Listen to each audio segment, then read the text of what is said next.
பொள்ளாச்சி மாரியம்மன் கோயிலில் வந்து தீர்த்தம் எடுத்துகிட்டு வந்திருந்தாங்க. தீர்த்தம் சில கிராமங்கள்லேருந்து எடுத்துகிட்டு வந்தாங்க, சிலர் வந்து பூவோடு எடுத்துகிட்டு வந்திருந்தாங்க. நிறைய பேர் வந்து கும்மி அடிச்சிட்டு இருந்தாங்க.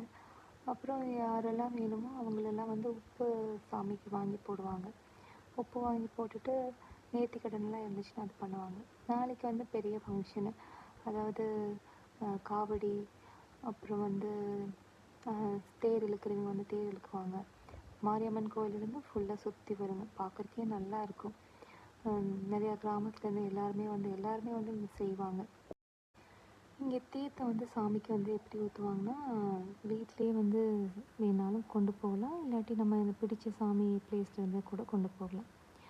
கொண்டு போயிட்டு அங்கே சாமிக்கு வந்து கம்பத்தில் வந்து ஊற்றுவாங்க. பால் தீர்த்தம், அப்புறம் வந்து நம்ம எங்கே இருந்து கொண்டு போகிறோமோ எல்லா